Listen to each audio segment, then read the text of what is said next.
एक और fastest finger first खेलने का समय आ गया है। हमारे जितने कंटेस्टेंट्स हैं, आपका ध्यान जो है वो कंप्यूटर स्क्रीन के ऊपर आ जाए। रेडी कंटेस्टेंट्स, पहला प्रश्न आपके स्क्रीन के ऊपर ये रहा। इनमें से किस प्रक्रिया के दौरान मुख्य रूप से यूरिया का उपयोग किया जाता है? During which of these processes is urea mainly used? और आपके ऑप्शंस ये आपके सामने। ए उर्वरण, बी फसल कटाई, सी जुताई या डी बोवाई। ए फर्टिलाइजिंग, बी हार्वेस्टिंग, सी प्लॉइंग और इज इट डी सोइंग? समय समाप्त हो गया है। अब देखते हैं सही उत्तर क्या होना चाहिए। सही उत्तर है ए उर्वरण, यानी कि फर्टिलाइजिंग। अब देखते हैं ए में जिन जिन लोगों ने उत्तर दिया उनके नाम। ये हमारे लीडर पर दो को छोड़ के सभी ने सही जवाब दिया। और सबसे कम समय किसका लगा? प्रियंका महर्षि जी का। ऑलराइट, 2.21 सेकंड से लीडर बोर्ड की स्थिति जो है वो ये है कि प्रियंका जी नंबर 1 स्थान पर आ गई है। ऑलराइट, अब आ रहा है दूसरा प्रश्न आपके सामने। रेडी कंटेस्टेंट्स, दूसरा प्रश्न आपके स्क्रीन के ऊपर ये रहा। इनमें से किस एक व्यक्ति का खेल बाकी तीनों के खेल से अलग है? Who among these does not play the same sport as the other three? और आपके ऑप्शंस ये आपके सामने। ए बजरंग पुनिया, बी साक्षी मलिक, सी दीपा कर्माकर या डी सुशील कुमार? समय समाप्त। सही उत्तर क्या है? सही उत्तर है सी दीपा कर्माकर। दीपा जी जो है ये एक जिम्नास्ट है और बाकी सब जो है वो कुश्ती लड़ते हैं, रेफलर्स हैं। ऑलराइट, अब देखते हैं सी में किन किन लोगों ने सही जवाब दिया है। 3 को छोड़ के सभी ने सही जवाब। और सबसे तेज जवाब भूषण जी का है, भूषण बालकृष्ण जी। और 3.07 सेकंड। लीडर बोर्ड पे प्रियंका जी नंबर 1 स्थान पर थी और भूषण जी पहुंच गए नंबर 1 स्थान पर। अब आ रहा है तीसरा प्रश्न आपके सामने। रेडी कंटेस्टेंट, तीसरा प्रश्न स्क्रीन के ऊपर ये रहा। इनमें से कौन 2022 में यूनाइटेड किंगडम के प्रधानमंत्री नहीं रहे या रही हैं? Who among these has not been the Prime Minister of the United Kingdom in the year 2022? और आपके ऑप्शंस ये रहे आपके सामने। A Liz Truss, B Rishi Sunak, C Boris Johnson, D Theresa May? समय हो गया समाप्त। सही उत्तर क्या होना चाहिए? सही उत्तर है थेरेसा मे, डी। अब देखते हैं डी में किन किन लोगों ने उत्तर दिया है। 1 2 3 4, केवल 4 लोगों ने सही जवाब दिया। सबसे कम समय भूषण बालकृष्ण जी का लगा है और भूषण जी नंबर 1 स्थान पर थे।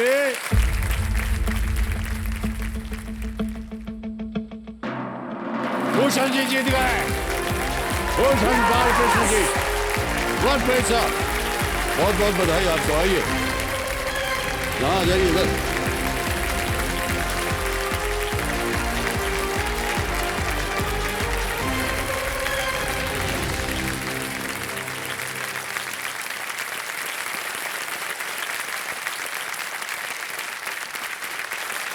तो देवेंद्र संजो मेरे सामने हॉट सीट पर आ गए हैं भूषण बालकृष्ण मुले जी। ये tariff authority for major ports में ये एक असिस्टेंट हैं और ये मुंबई महाराष्ट्र से हैं। बहुत बहुत स्वागत आपका। बहुत जोश के साथ आप यहाँ पर आए। जी। जितने भी कंटेस्टेंट्स आते हैं उनसे हम पूछते हैं कैसा लग रहा है आपको? जी। कैसा लग रहा है आपको? बस मुझे बहुत बढ़िया लग रहा है। जब तक यहाँ नहीं आ रहा था तब तक बहुत खराब लग रहा था, लेकिन यहाँ आके ऐसा लग रहा है कि बस सब पा लिया। वाह, बस हम उम्मीद करते हैं कि आपकी ये सब बातें जो हैं आमतौर पर कहते हैं आपके मुंह में घी शक्कर। ऑलराइट, तो हमें बताएंगे ये जो है tariff authority for major ports as an assistant, इसमें क्या कार्य रहता है आपका? Tariff authority for major ports जो है वो ministry of shipping, ministry of ports, shipping and waterways के अंडर में काम करता है। तो जैसे आप कभी मॉल में जाते हैं, वहाँ पार्किंग करते हैं, पार्किंग की फीस पे करते हैं, तो उसी तरह से जैसे पोर्ट सेक्टर इतना वास्ट है तो उसमें बाहर से जहाज आते हैं, यहाँ से जाते हैं, तो उनको हम अलग अलग तरह की सर्विसेज, कांडला से लेके वेस्ट से लेके ईस्ट तक, कोलकाता तक 11 मेजर पोर्ट्स है।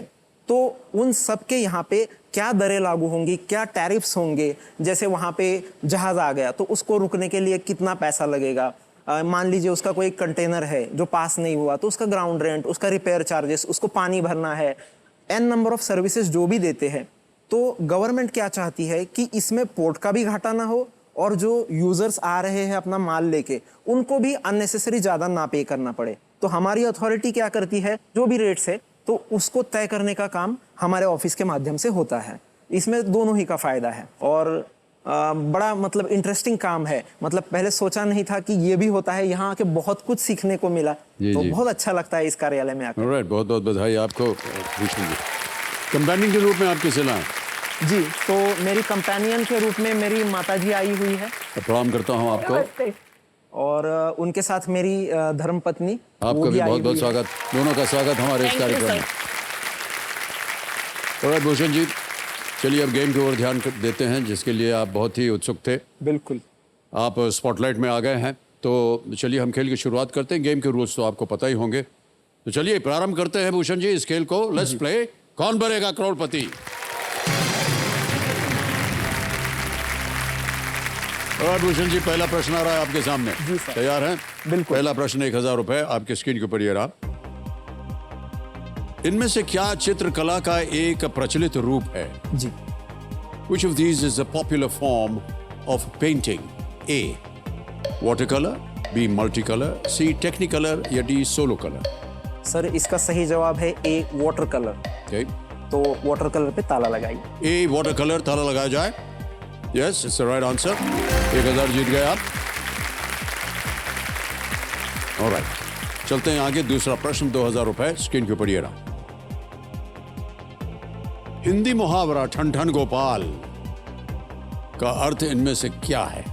Which of the following is the meaning of the Hindi phrase ठन ठन गोपाल? जी। ऑप्शन सुनिए। A.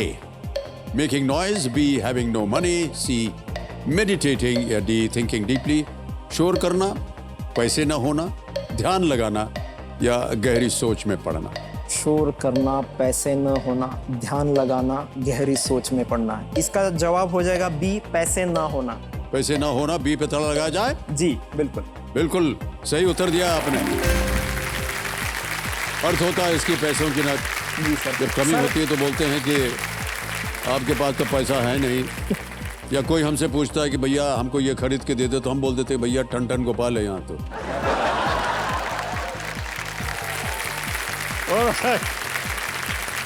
तीसरा प्रश्न 3000 रुपए आपके स्क्रीन के ऊपर ये रहा भूषण जी। रेडी? जी। तीसरा प्रश्न आपके सामने। मुरमुरा इनमें से किसका एक कुरकुरा फूला हुआ रूप है? जी। मुरमुरा is a crisp puffed form of which of these? A. Coconut, B. Onion, C. Rice, or is it D. Sweet potato? नारियल, प्याज, चावल या शकरकंद? इसका सही जवाब सी, चावल हो जाएगा। सी, चावल। ताला लगा दे। ताला लगा दीजिए। बिल्कुल बोलना पड़ेगा भाई साहब आप। बिल्कुल सर। ऑलराइट, बिल्कुल सी पे ताला लगाया जाए और ये सही उत्तर हो गया आपका। मुरमुरा या मूड़ी जिसे कहते हैं, जी। बहुत ही स्वादिष्ट होता है और पूरे का पूरा एक भोजन हो जाता है इसमें, है कि नहीं? कई बार आपने भी खाया होगा, हम सब ने खाया होगा। सर खाने से आपको बताना चाहूँगा कि आप कभी हमारे सातारा आइए, वहाँ इतने तरह के व्यंजन आपको मिलेंगे। मतलब कोल्हापुर जो है एकदम तीखा खाने वाले लोग हैं, पूना मीठे वाले लोग हैं। इन दोनों का एक सुरेख संगम आपको दिखेगा सातारा में आके। सातारा में, ओके। और सातारा का जो कंदी पेढ़ा है वो पूरे दुनिया में फेमस है। तो अगर कभी आप वहाँ आएंगे तो मैं आपको जरूर वहाँ के पकवान और विशेष रूप से कंदी पेढ़ा जरूर खिलाना चाहूँगा। बहुत बहुत धन्यवाद। आपका स्वागत रहेगा। आगे चलते हैं चौथे प्रश्न पर। 5000 रुपए इसका मूल्य है। मान्यवर, ये एक ऑडियो प्रश्न होगा। जी। इस गीत के गायक को पहचाने। जी। Identify the singer of this song. गाना सुनाया जाए।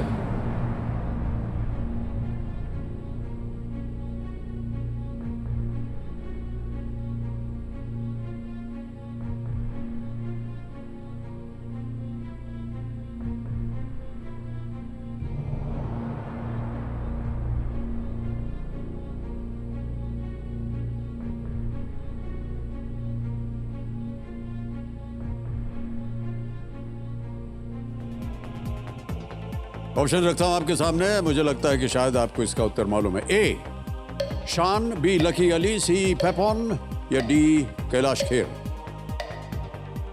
सूफी गायकी कला को हमारे इंडस्ट्री में एक नए मुकाम पर ले जाने वाला प्रतिभाशाली गायक डी कैलाश खेर पर ताला लगाया जाए। डी पे ताला लगाया जाए। बिल्कुल सही जवाब दिया आपने। ये गाना है तेरी दीवानी, जो कैलाश खेर जी ने का जो एल्बम है कैलाश है, या कैलाश का एक बहुत ही प्रचलित गीत है। ऑलराइट, आप सुनते हैं क्या संगीत वगैरह? जी। ऑलराइट। और यदि आपकी अनुमति हो तो आपके लिए मैं 2 लाइन गाना भी चाहूंगा। हाँ बिल्कुल, गा दीजिए।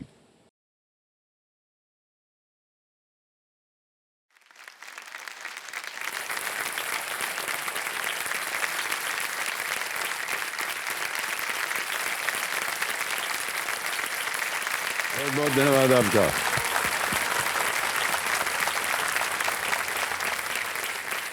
ऑलराइट, 5वां प्रश्न 10,000 रुपए, खेल का पहला पड़ाव आ गया है भूषण जी। रेडी? जी। 5वां प्रश्न 10,000 रुपए, स्क्रीन के ऊपर ये रहा। आमतौर पर day night test match cricket में उपयोग किए जाने वाले गेंद का रंग क्या होता है? What is the color of the ball that is usually used in day night test match cricket? Ji. Option सुनिए। ए pink, be green, C yellow या डी ब्राउन। हरे रंग का बॉल तो कभी देखा नहीं है, भूरा पीला भी नहीं देखा है, तो ये ए गुलाबी को अंकित कर दीजिए, लॉक किया जाए। ए गुलाबी। गुलाबी, हरा, पीला या भूरा? आप कह रहे हैं ए गुलाबी। ताला लगा दिया जाए। या बिल्कुल सही उत्तर दिया आपने।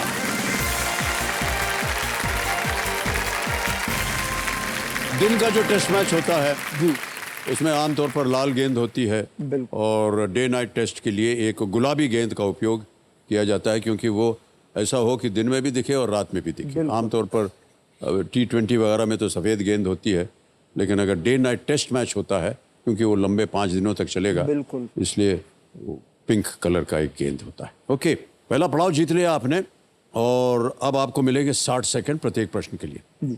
ये है छठा प्रश्न, 20,000 रुपए, और वो आपकी स्क्रीन के ऊपर ये रहा।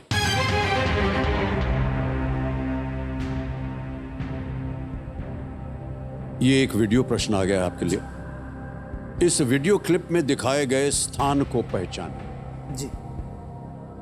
Identify the place shown in the video clip. Can we see the clip please? इनको मिलाकर देखें तो इनका अर्थ है गणना करने वाला यंत्र। यहां पर 4 प्रमुख यंत्र हैं: सम्राट यंत्र, राम यंत्र, जय प्रकाश यंत्र और मिश्र यंत्र। इनके अलावा यहां और भी ऐसे कई यंत्र हैं जो समय मापने, मौसम का अनुमान और ग्रहों के बारे में जानकारी प्राप्त करने हेतु प्रयोग किए जाते थे। जी सर। अब आपके सामने विकल्प रखता हूं भूषण जी। ए हुमायूंस टूम, बी बुलंद दरवाजा, सी जंतर मंतर या डी राष्ट्रपति भवन।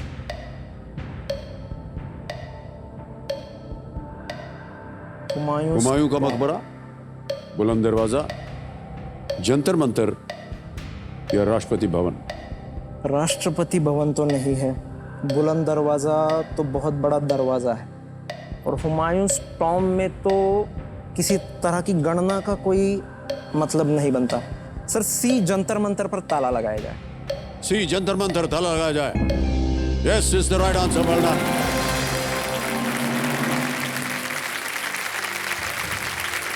ये जो जंतर मंतर है, ये महाराजा जय सिंह द्वितीय ने 18वीं शताब्दी में बनाया था, और इसकी ऊंचाई जो है वो 700 फीट से भी अधिक है। बहुत ही प्रचलित जगह है ये जंतर मंतर। कई बार आपने इसकी चर्चा भी सुनी होगी, देखा भी होगा इसके बारे में।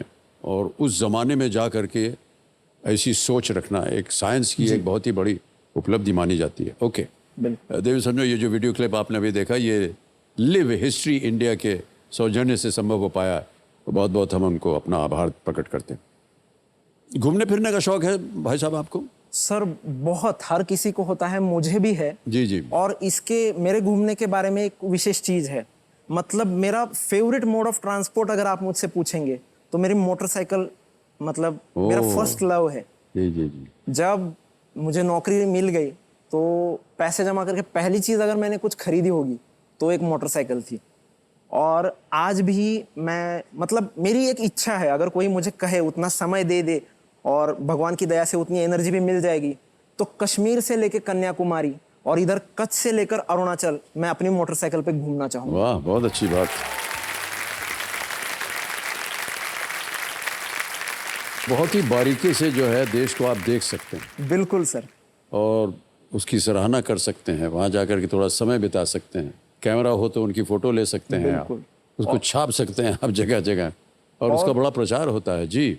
और टूरिज्म को लेकर के जैसे कि मैं सतारा में जन्मा हूँ, मेरी शिक्षा, मेरा सब कुछ, मेरी पहली नौकरी भी वहाँ पर ही थी। तो ये जिला जो है तो एक ऐतिहासिक जिला है, ये मराठाओं की राजधानी थी। जी जी। तो ये किलों का जिला है, आप जहाँ भी जाएंगे आपको किले दिखेंगे, ऐसे ऐसे किले हैं। मतलब सातारा, इसका नाम ही आया है सात तारा की, जो 7 हिल्स के बीच में बसा हुआ शहर है और इसकी रखवाली अजिंक्य तारा नाम का शिवाजी महाराज का किला करता है। तो आपको मैं जैसे वहाँ के व्यंजन पकवान खाने के लिए निमंत्रित कर रहा हूँ तो वहाँ घूमने के लिए भी बुलाऊंगा। यूनेस्को का एक वर्ल्ड हेरिटेज साइट है कास प्लेटू करके। जी जी जी। तो वहाँ पे अक्टूबर के महीने में 15 दिन ऐसे वाइल्ड फ्लावर्स खिलते हैं। आपकी जहां तक नजर जाएगी 2-2, 5-5 किलोमीटर तक ऐसा गलीचा बिछा हुआ तो किस दिखेगा। तरह के फूल होते हैं? ये छप गई तस्वीर। इसकी एक तस्वीर भी मैं लाया हूं आपके लिए, बिल्कुल यही है। अब ये एक फूल है, इनका कोई नाम नहीं है, ये एक 15 दिन के लिए उगते हैं और फिर शांत हो जाते हैं, फिर आपको ये साल भर कभी नहीं दिखेंगे। तो अद्भुत है ये दृश्य। और ये यूनेस्को का एक वर्ल्ड हेरिटेज साइट है और मैं आपको अवश्य आमंत्रित करूंगा कि आप आइए और आपकी गाड़ी मैं ड्राइव करूंगा। बहुत बहुत धन्यवाद आपको। ऑलराइट भाई साहब, आगे चलते हैं। 7वां प्रश्न, इसका मूल्य है 40,000 रुपए। रेडी? 7वां प्रश्न 40,000 रुपए आपके स्क्रीन के ऊपर ये रहा।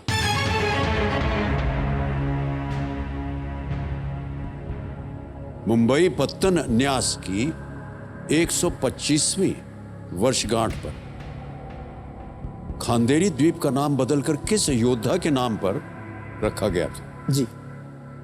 Khanderi island was renamed after which warrior on the 125th anniversary of Mumbai Port Trust? Option रखता हूं आपके सामने। ए कान्होजी आंग्रे, बी बाजी प्रभु देश पांडे, सी तानाजी मालुसरे या डी कोंडाजी फरजान।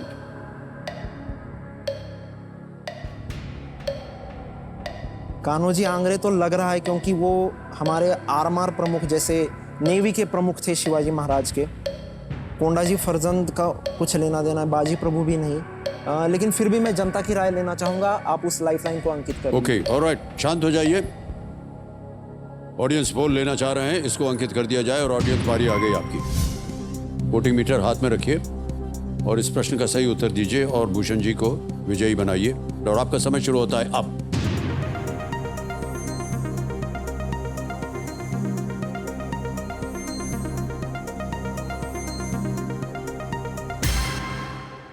जनता भी वही जा रही है जहां आपका ध्यान जा रहा था। 58% मिला है ए को। ये तो पब्लिक है, ये सब जानती है, तो इनके साथ ही चलेंगे और ए कान्होजी आंग्रे को लॉक कर दिया। ए कान्होजी आंग्रे पे ताला लगाया जाए। जी। This is the right answer. Well done, audience. धन्यवाद जनता, बहुत बहुत आभार। कान्होजी आंग्रे मराठा नौसेना के एक एडमिरल थे। जी। आपकी सूचना सही थी। और जिन्होंने खांदेरी द्वीप पर एक बेस बनाया और औपनिवेशिक व्यापारी जहाज़ों पर हमला करके उनकी हानि पहुंचाई। जी। उन्होंने 1708 में मराठा नौसेना की कमान संभाली और कई समुद्री युद्ध भी उन्होंने लड़े। ओके जी। ऑलराइट भूषण जी, आगे चलते हैं। अब आएगा 8वां प्रश्न। जी। एक लाइफलाइन चली गई है। 8वां प्रश्न 80,000 रुपए आपके स्क्रीन के ऊपर ये रहा।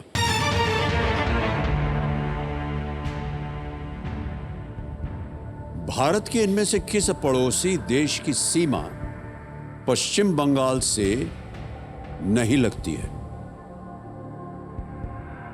Which of these neighboring countries of India does not share a border with West Bengal? बिल्कुल। A. Nepal, B Bhutan, C Bangladesh, D Myanmar. Bangladesh तो ऑब्वियस है क्योंकि बंगाल से ही कट के बना था। नेपाल तक भी पहुंची हुई है और भूटान, और म्यांमार पड़ता है इस साइड में और म्यांमार वहां तक नहीं पहुंच पाता है। सर डी म्यांमार को लॉक कर दिया जाए। डी म्यांमार कह रहे हैं, ताला लगाया जाए। सही जवाब दिया आपने। म्यांमार की सीमा जो है वो मणिपुर, नागालैंड, मिजोरम और अरुणाचल प्रदेश से लगती है। नेपाल और बांग्लादेश की सीमा जो है वो पश्चिम बंगाल समेत भारत के 5 राज्यों से और भूटान की सीमा 4 भारतीय राज्यों से लगती है। बिल्कुल। अब आ गया है 9वां प्रश्न भाई साहब। जी। 9वां प्रश्न 1,60,000 रुपए आपकी स्क्रीन के ऊपर ये रहा। महाभारत का कौन सा चरित्र शिवाजी सावंत के उपन्यास मृत्युंजय का मुख्य पात्र है? जी। Which character from the Mahabharata is the central figure of the book Mrityunjay by Shivaji Sawant? Option देखिए। ए द्रोणाचार्य, बी अश्वत्थामा, सी कर्ण या डी भीष्म।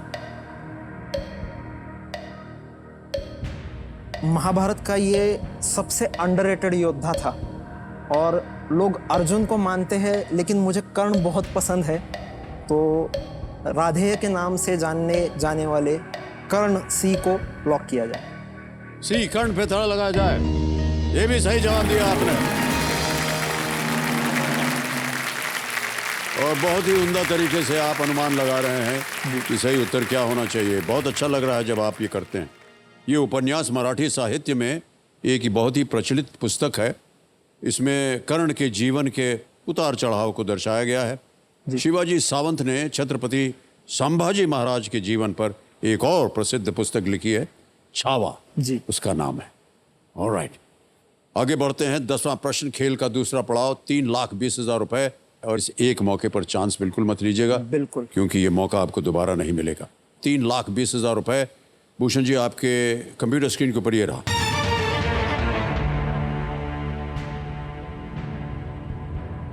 इनमें से किस क्षेत्र में एक किशोर उम्र के व्यक्ति को नोबेल पुरस्कार प्रदान किया गया है? जी। In which of these fields has the Nobel Prize been awarded to a teenager? Option सुनिए। A economics, B literature, C physics या डी पीस। अर्थशास्त्र, साहित्य, भौतिकी या शांति। सर किशोर उम्र में अर्थशास्त्र, साहित्य और भौतिकी की सेवा मुझसे तो नहीं होती। जो बच्चे होते हैं उन्हें देख के हमें बड़ी शांति मिलती है, तो मलाला यूसुफजई को बहुत कम उम्र में ये शांति के लिए नोबेल मिला था, तो डी शांति को ताला लगाया जाए। डी शांति पे ताला लगाया जाए। बिल्कुल सही उत्तर दिया आपने, बधाई। बहुत बहुत सुंदर तरीके से आप खेल रहे हैं भूषण जी। मलाला यूसुफजई जी, ये 17 वर्ष की थी जब उन्हें ये पुरस्कार मिला। उन्होंने विलियम लॉरेंस ब्रैग के रिकॉर्ड को तोड़ा, जिन्हें मलाला से 99 वर्ष पूर्व 25 वर्ष की आयु में फिजिक्स के लिए ये पुरस्कार दिया गया था। और मलाला की कहानी तो पूरा जग जानता है और कितनी बहादुरी दिखाई उन्होंने इस कम उम्र में। ऑलराइट सर तो पुरस्कारों की बात हो रही है तो आपको थोड़ा सा मैं टोकता हूँ। पहले आपको एक पुरस्कार मैं दे दूं, ये 3,20,000 रुपए का चेक। बहुत बहुत बधाई आपको भाई साहब। इससे बड़ी सौभाग्य की बात क्या हो सकती है। 3,20,000 रुपए का चेक आपका होगा। बैठे रहिए बैठे रहिए, ये अभी आपको नहीं मिलेगा, बाद में देंगे आप। 3,20,000 तालियां बजती रहे इनके लिए, दे दे सब। तो आपने बहुत सारे पुरस्कार जीते हैं, तो आपका सबसे यादगार जो पुरस्कार आपके बहुत दिल के करीब हो वो कौन सा है? सर वो सबसे यादगार पुरस्कार मुझे आज मिल रहा है इस जनता की वजह से। क्या बात है सर, बहुत बढ़िया। सर खड़े होकर हम आपको प्रणाम करते हैं। बहुत बहुत धन्यवाद आप सभी का। Thank you so much. Thank you thank you thank you so much. Sir किसी भी कलाकार के जीवन में इससे बड़ा पुरस्कार नहीं हो सकता। जी सर। हम जीवित हैं इन्हीं की वजह से, और क्या बात है। जब ये सराहना हमारी करते हैं या तालियों से हमारा स्वागत करते हैं, इससे बड़ा पुरस्कार नहीं होता। और अब 2-3 चीज़ें आपको बता दें भाई साहब। अब आपके साथ ये जो डीजे बाबू हैं ये शांत हो गए हैं, आपके पास समय ही समय है प्रत्येक प्रश्न का उत्तर देने के लिए। बिल्कुल। यहाँ हमारा जो 17वां प्रश्न है 7.5 करोड़ का, उसका द्वार खुल जाता है। ये जैकपॉट प्रश्न है, तिलस्मी तिजोरी। और यहाँ पर एक और पड़ाव डाल दिया आपकी बार जी। वो है धन अमृत पड़ाव। 15वें प्रश्न पर 75 लाख रुपए का। 2 लाइफलाइन अभी भी बची हुई है आपकी, और 11वां प्रश्न आएगा जिसका मूल्य है 6,40,000 रुपए। जी। लीस्ट रिस्क प्रश्न होता है, क्योंकि अगर दुर्भाग्यवश ये गलत हो भी गया तो कुछ खोएंगे नहीं आप। 11वां प्रश्न 6,40,000 रुपए आपके सामने ये रहा।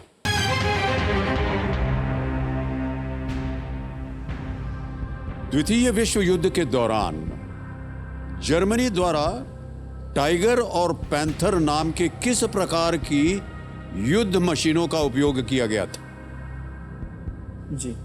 During the Second World War, Tiger and Panther were what kind of war machines used by the Germans? A.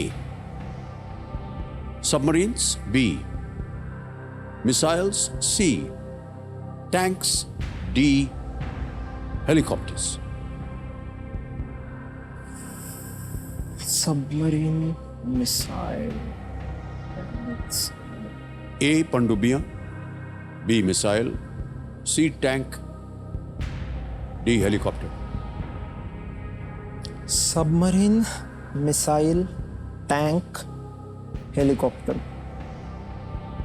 मेरा ध्यान तो बार बार टैंकों की तरफ जा रहा है, लेकिन मैं टैंक पे श्योर नहीं हूँ। टैंक लग रहा है बट श्योर नहीं हूँ, तो मैं फोन फ्रेंड लेना चाहूँगा। ऑलराइट, एक और लाइफलाइन लेंगे भूषण जी, और वो है वीडियो कॉल फ्रेंड। इसको अंकित कर दिया जाए। 3 नाम आपने दिए थे भूषण जी, ये हैं वो नाम। जी। अमन शर्मा है, अरविंद शर्मा है और प्रशांत सिंह। मुझे लगता है सर अमन शर्मा इसका जवाब दे पाएंगे। ऑलराइट, अमन शर्मा जी को वीडियो कॉल लगाया जाए। ज्ञाननाथ जी, ये आपके मित्र हैं? जी सर। ओके ओके, ये पेशे से शिक्षक है। Alright alright. साथ में ही रहते हैं आप लोग या आसपास? नहीं सर। अमन शर्मा जी प्रणाम करता हूं आपको। अमिताभ बच्चन बोल रहा हूं, कौन बनेगा करोड़पति से। नमस्कार सर। बहुत बहुत स्वागत आपका। लेकिन आपका स्वागत जो है वो संभव वो पाया है हमारे सामने जो बैठे हैं हॉट सीट पर भूषण जी की वजह से, और आपसे एक प्रश्न का उत्तर मांग रहे हैं। तो उनकी आवाज में वो एक प्रश्न पढ़ेंगे और 45 सेकंड के अंदर आपको बताना है सही उत्तर। रेडी हैं आप? Yes sir, ready. ऑलराइट, अमन शर्मा जी, अगली आवाज है भूषण जी की। भूषण जी, आपका समय शुरू होता है अब। द्वितीय विश्व युद्ध के दौरान जर्मनी द्वारा टाइगर और पैंथर नाम के किस प्रकार की युद्ध मशीनों का उपयोग किया गया था? टाइगर और पैंथर नाम के कौन से मशीन जर्मनी द्वारा द्वितीय विश्व युद्ध में यूज किए गए थे? ऑप्शंस है ए पनडुब्बी, बी मिसाइल, सी टैंक और डी हेलीकॉप्टर। भूषण मैं श्योर तो नहीं हूँ, लेकिन मैं सबमरीन लगाऊंगा। आप सबमरीन पे जा सकते हैं इसको ले। अच्छा, तो श्योर नहीं हो? मैं 50 to 60% हूँ इस पे। अच्छा, चलिए, थैंक यू अमन भाई। वो भी श्योर नहीं है। पनडुब्बिया बोल रहे हैं, मिसाइल, टैंक। सर 50-50 को भी अंकित कर दीजिए। एक और लेंगे लाइफलाइन जी। 50-50 लाइफलाइन को अंकित कर दिया जाए। अब भाई साहब, इनमें से जो 2 विकल्प हैं वो मिटा दिए जाएंगे। मिटा दिया जाए कंप्यूटर जी। जहां वो जा रहे थे वही मिट गया। बचा है बी मिसाइल्स या सी टैंक्स। मुझे टैंक लग ही रहा था, तो मैं सी टैंक के साथ ही जाऊंगा। सी टैंक को लॉक किया जाए। सी टैंक पे ताला लगाया जाए। बिल्कुल सही जवाब दिया आपने। यदि आप पहले कहते तो आपका ये 2 लाइफलाइन बच जाती। लेकिन ये खेल जो है ये बड़ा ही विचित्र है। भारतीय सेना की तरह जिसने अपने टैंक्स का नाम भीष्म और अर्जुन जैसे पौराणिक पात्रों के नाम पर रखा है। जर्मन्स ने इसके लिए बिग कैट्स को चुना, जो बड़ी बिल्लियां होती हैं। इस प्रकार टाइगर और पैंथर द्वितीय विश्व युद्ध में उपयोग किए जाने वाले सबसे शक्तिशाली टैंक्स में से थे। ये बाद में जर्मनी ने लेपर्ड टैंक भी विकसित किया और तीनों जो हैं वो सब बिग कैट्स के ही रूप में उनको लाया गया। और मुझे ताज्जुब है कि आपको पैंथर टैंक्स के बारे में पता नहीं था। विश्व युद्ध में ये जो इनके पास मशीन थी ना, इन्हीं की वजह से जितना भी इन्होंने विजय प्राप्त की, अगल बगल जितना भी जगह थे, ये सब इन टैंकों की वजह से था जी। क्योंकि इनकी रफ्तार बहुत तेज़ थी और इनकी जो गन्स वगैरह थी बहुत ही पावरफुल थी। ब्लिट्जक्रीग बोलते थे उसको, ब्लिट्जक्रीग। वो एक जर्मन के बहुत ही फास्ट आक्रमण होता था और इससे पहले कि दुश्मन जाने कि क्या हो रहा है वो लोग पहुंच जाते थे। ऑलराइट, अब आ गया है 12वां प्रश्न। 12,50,000 रुपए इसका मूल्य है। तीनों लाइफलाइन आपकी चली गई है। यदि आपको लगे कि इसका उत्तर आपको नहीं मालूम, आप क्विट कर सकते हैं जी। आप जीत रहे हैं 6,40,000 रुपए। बिल्कुल। 12वां प्रश्न 12,50,000 रुपए स्क्रीन के ऊपर ये रहा।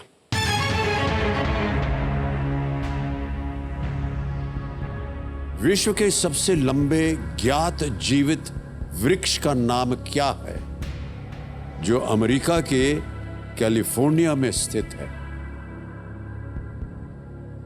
What is the name of the world's tallest known living tree that is located in California, USA? Ji. A. Hyperion. B. Goliath. C. Apex. D. Omega. सबसे लंबा ज्ञात जीवित वृक्ष, इसका मुझे कोई आइडिया नहीं है। Hyperion, Goliath, apex, omega.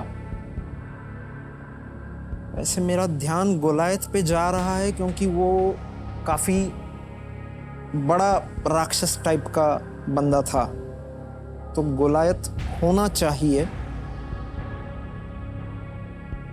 Hyperion, high, HY, apex मतलब टॉप, ओमेगा।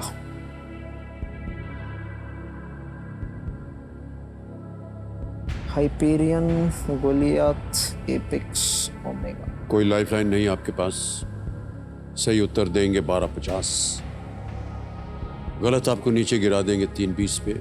ये केवल कहने के लिए मैं कह रहा हूं क्योंकि हर कंटेस्टेंट से हम कहते हैं। सर, ये मुकाम पे आके मुझे नहीं लगता कि कोई रिस्क लेने में भलाई है, तो मैं क्विट करना चाहूंगा। क्विट करेंगे आप? जी। ऑलराइट। कबीर महाशय, भूषण जी खेल को क्विट करना चाह रहे हैं। इस प्रश्न का उत्तर नहीं मालूम उनको, हम आपको अनुमति देते हैं कि आप क्विट करें। तालियां बज जाए इनके लिए। आप 6,40,000 रुपए जीत गए हैं जी। और ये जो 6,40 है ऐप द्वारा ये डिजिटली ट्रांसफर कर देंगे आपके अकाउंट में। ये देखिए आपका नाम आ गया, भूषण बालकृष्ण मुले जी। अकाउंट नंबर आ गया आपका, ट्रांसफर नाउ दबाया, 6,40, 1, 2, 3, 4, उसको दबा दिया, कंफर्म किया, पहुंच गया आपके अकाउंट में। क्या बात। बिल्कुल जल्दी, आसान और सेफ तरीके से पहुंच गया आपके। ऑलराइट, बहुत बहुत बधाई आपको। अब आपसे हम विदाई लेंगे भूषण जी। ओहो, इससे पहले कि आपसे विदाई ले सकें, एक तो 2 चीज़ें हो गई। एक तो हूटर बज गया तो खेल की समाप्ति हो गई है, लेकिन इस प्रश्न का उत्तर हम जानना चाहेंगे और हम चाहेंगे कि किसी एक को गेस करें आप। ए हाइपेरियन, बी गोलायत, सी एपेक्स, डी ओमेगा। मैं बी गोलायत के साथ ही जाऊंगा। बी गोलायत पे ताला लगाया जाए? No, it's wrong answer. सही उत्तर है हाइपेरियन। आप जा रहे थे शायद उस जगह। हाइपेरियन रेडवुड नेशनल पार्क में एक कोस्टल रेडवुड पेड़ है और कई बार आपने इसकी तस्वीरें भी देखी होंगी या चर्चा में इसकी बात आती रहती है। इसकी ऊंचाई जो है 116.07 मीटर मापी गई है, 0.7। उसकी सुरक्षा के लिए पेड़ के सटीक स्थान को गुप्त रखा गया है, किसी को पता नहीं है कि वो कहाँ है। यदि तुलना करें तो इस पेड़ की ऊंचाई हमारे कार्यक्रम के फ्लोर से ऊपर के लोगों तक की ऊंचाई से लगभग 21 गुना है। ये देखना है आप लोगों, क्या बात है। इससे 21 गुना लंबा और ऊंचा ये वृक्ष है। ऑलराइट, तो आज का खेल यही समाप्त होता है और एक बार फिर आपको हम बधाई देते हैं। बहुत बहुत धन्यवाद। तो देवेंद्र संधू, तो आज का समय यही समाप्त हो गया है। वैसे आपको पता है कि एक घड़े की सबसे बड़ी विशेषता क्या होती है? बाहर चाहे कितनी ही गर्मी क्यों ना हो, वो अपने अंदर के तापमान को बदलने नहीं देता और अपने अंदर रखे हुए पानी को सदा ठंडा रखता है। गर्मियों वगैरह में पता नहीं आप कभी रहे हैं कि नहीं, हम लोग तो उत्तर भारतीय हैं, बाहर सोते थे हम लोग क्योंकि गर्मी पड़ जाती थी तो अंदर पंखा होगा तो हम चला नहीं पाते क्योंकि हमारे पास था नहीं पंखा, तो बाहर सोते थे और जब रात को पानी वानी पीना हो तो सुराही रखी होती थी जी। वो घड़ा, वो ठंडा रहता था, उसी से पानी पीते थे। तो आपको नहीं लगता कि हम इंसानों को भी उस घड़े से कुछ सीखना चाहिए? बाहर की परिस्थितियां कितनी ही विपरीत क्यों ना हो, अपने अंदर के भरोसे और हौसलों को कभी भी बदलना नहीं चाहिए। इतना तो हम कर ही सकते हैं क्योंकि घड़ा जो है वो भी मिट्टी से बना है और कहते हैं कि हम इंसान भी मिट्टी के ही बने हुए हैं, है कि नहीं? इन्हीं विचारों के साथ आपसे हम विदा लेते हैं। अब मिलेंगे कल आपसे, तब तक के लिए हमें आज्ञा दीजिए। शुभ रात्रि, शुभ रात्रि, शुभ रात्रि। अपना ध्यान रखिएगा। बहुत बहुत धन्यवाद आप सभी का।